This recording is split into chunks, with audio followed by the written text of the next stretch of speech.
আশা করি সবাই অনেক ভালো আছেন। আজকের ভিডিওতে স্বাগতম। গত পর্বে আমরা দেখিয়েছিলাম অনেকগুলো টুলসের ব্যবহার।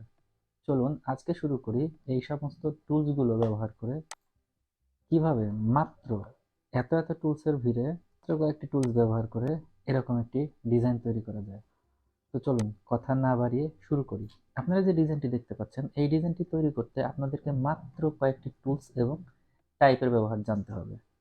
এই ডিজাইনটিতে মাত্র কয়েকটি টুলসের ব্যবহার রয়েছে। ঠিকমতো ফলো করতে পারলে এবং এই টুলসের ব্যবহারগুলো জানতে পারলে আপনি এরকম ডিজাইন নিজের মতো করে তৈরি করতে পারবেন। এবং এই ডিজাইনটি তৈরি করতে গিয়ে যে কয়েকটি টুলসের ব্যবহার হয়েছে সেই টুলসগুলো সম্পর্কেও আপনারা ধারণা পাবেন। চলুন এই ডিজাইনটি করতে গিয়ে আমাকে কি কি করতে হয়েছে এবং কিভাবে আমি করেছি জিনিসগুলো আপনাদেরকে দেখাই, এবং আপনারা সেই অনুযায়ী আপনাদের মতো করে যদি প্র্যাকটিস করেন তাহলে আপনারা নিজেরাও টুলসগুলোর ব্যবহার জানতে পারবেন এবং ডিজাইন তৈরি করতে পারবেন। তো চলুন কথা না বাড়িয়ে শুরু করি। চলুন প্রথমে আমরা রেক্টেঙ্গুলার টুল দিয়ে এরকম মাপে একটি ঘর এঁকে নেই এবং কালার প্যানেল থেকে এই ঘরটির কালার আমরা করি 10, অর্থাৎ সায়ান, হালকা নীল কালার যেটাকে বলে। এরপর আমরা যেটি করেছি, এরকম একটি ডিজাইন করার জন্য এই ডিজাইনটাকে সিলেকশন টুল দিয়ে ধরে কন্ট্রোল সি এবং কন্ট্রোল এফ দিয়েছি। কন্ট্রোল সি এবং কন্ট্রোল এফ এ হচ্ছে পেস্ট ইন ফন্ট, অর্থাৎ যেখানে পেস্ট করি সবার উপরে পেস্ট হবে। তারপর আমরা এভাবে এই জিনিসটাকে অল্টার বাটন চেপে পাথে ধরে দুদিক থেকে টেনে ছোট করেছি। এরপর এই কর্নার থেকে শুধু মাউসের লেফট বাটন প্রেস করে টেনে এরকম করে নিয়ে এসেছি। এরপর আমরা কালারটি সিলেক্ট করেছি লাল, তার সাথে আমি 10% ব্ল্যাক মিক্সড করে দিয়েছি, হয়ে গেল খয়েরি কালার। তারপর আমাদেরকে নিতে হয়েছে এরকম একটি ডিজাইন। এই ডিজাইনটি নেওয়ার জন্য আমরা প্রথমে নিয়েছি সিলেকশন টুল, এরপর প্রেস করেছি এই আর্টবোর্ডের উপরে, আবার কন্ট্রোল সি কন্ট্রোল এফ তুলনামূলকভাবে এদিক থেকে ধরে এরপর আমরা মাউসের লেফট বাটন প্রেস করে এভাবে টেনে নিয়েছি। মোটামুটি একটি পর্যায়ে আসার পর উপর থেকে আবার আমরা নিচ দিকে নিয়েছি। এরপর আমরা সিলেকশন টুল সিলেক্ট করে এই বক্সের নিচের কর্নারের অ্যাঙ্কর পথে ডাবল ক্লিক করেছি। এরপর শিফট বাটন প্রেস করে কিছুটা ডান দিকে সরিয়ে নিয়েছি, তারপর ছেড়ে দিয়েছি। এখন আমাদের তৈরি হয়েছে এরকম একটি কর্নার। এই কর্নারের উপরে আমি কালার নেব, তাহলে সিলেকশন টুল দিয়ে লাল এর সাথে মিক্সড করেছি ব্ল্যাক, হয়ে গেল খয়েরি কালার। তারপর আবার আমরা প্রথম অংশটিকে সিলেক্ট করলাম কন্ট্রোল সি কন্ট্রোল এফ, আবার একইভাবে।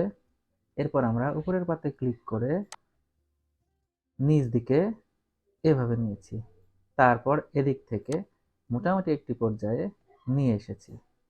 এরপর আবার ডিরেক্ট সিলেকশন টুল সিলেক্ট করে নিচের দিকে ডাবল ক্লিক করে এদিকে টেনে নিয়েছি। তারপর আবার এটাকে সিলেকশন করে এটার কালার দিয়েছি হলুদ। এরপর আমরা এটিকে তুলে দিয়েছি উপরে। উপরে তোলার জন্য কিবোর্ডের কন্ট্রোল শিফট প্রেস করে ফার্স্ট ব্র্যাকেটে ক্লিক করতে হবে, নিচে থাকা লেয়ারটি উপরে চলে আসবে। এখন আমাদের যেটা করতে হবে, এখন টাইপ করার জন্য আমি টুলসের টি বাটনে প্রেস করেছি এবং এখানে এসেছে টাইপ। ফন্ট সিলেক্ট করেছি কংস।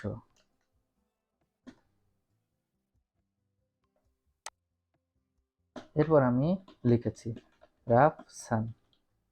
লেখার পরে এস্কেপ বাটন প্রেস করেছি। এস্কেপ বাটন প্রেস করলে এরকম চলে আসবে। এরপর লেখাটিকে সিলেকশন টুল দিয়ে ধরে আপনার সুবিধা মতো জায়গায় নিয়ে কিবোর্ডের শিফট বাটন প্রেস করে যে কোনো একটি কর্নার থেকে টানলে এভাবে চলে আসবে। কালার দিয়েছি লাল, সেক্ষেত্রে মেজেন্টা এবং ইয়েলো দিলেই লাল হয়ে যাবে। এটিকে আমি কিবোর্ডের arrow button up arrow button press করে উপরে তুলে নিয়েছি, মোটামুটি আমার পছন্দ মতো জায়গায় বসিয়ে দিয়েছি। এরপর আবার টাইপ টুল সিলেক্ট করে লিখেছি টেলিকম সিস্টেম। টেলিকম সিস্টেম লেখাটিকে আমি আমার পছন্দ মতো জায়গায় বসিয়ে নিয়েছি এবং কিবোর্ডের শিফট বাটন প্রেস করে মাঝামাঝি অ্যাঙ্কার পয়েন্ট প্রেস করে ডান দিকে টেনে নিয়েছি। এই হলো আমার রাফসান টেলিকম সিস্টেম। এরপর লেখা আছে সফটওয়্যার সমাধান চোখের পলকে। আবার আমি টাইপ টুল সিলেক্ট করেছি, আবার টাইপ করেছি সফটওয়্যার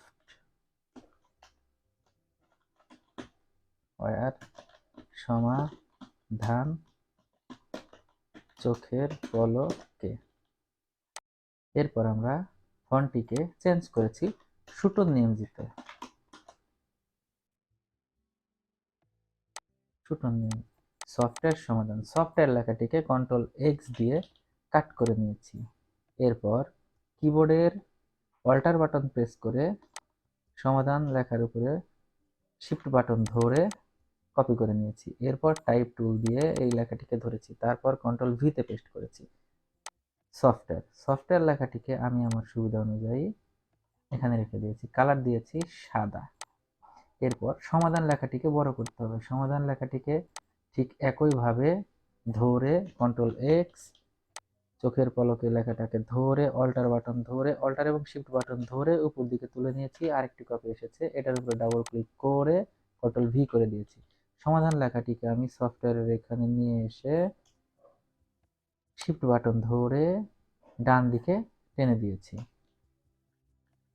এরপর নিজের পছন্দ মতো জায়গায় বসিয়ে দিয়েছি। আবার কালার দিয়েছি সাদা। চোখের পলকে লেখাটিকে আমি চোখের পলকে লেখাটিকে মাউস দিয়ে ড্র্যাগ করে সমাধানের নিচে নিয়ে শিফট বাটন প্রেস করে বাম দিকে নিয়েছি। এরপর বসিয়ে দিয়েছি, তারপর কালার করে দিয়েছি সাদা। সেক্ষেত্রে আমি হ্যান্ড সিলেকশন অথবা কিবোর্ডের স্পেস বাটন চেপে এদিক সেদিক নাড়াচাড়া করে দেখছি। এরপর আমি কিবোর্ডের জেড বাটন প্রেস করে জুম করে নিয়েছি, রাইট বাটন ক্লিক করে জুম। সমাধান সফটওয়্যার। এরপর শিফট বাটন ধরে সফটওয়্যার সমাধান এবং চোখের পলকে লেখাটিতে ক্লিক করেছি। তিনটা লেখাই আমার একসাথে সিলেক্ট হয়ে গেছে। এরপর শিফট বাটন ধরে বাম দিক থেকে ডান দিক থেকে বাম দিকে নিয়েছি।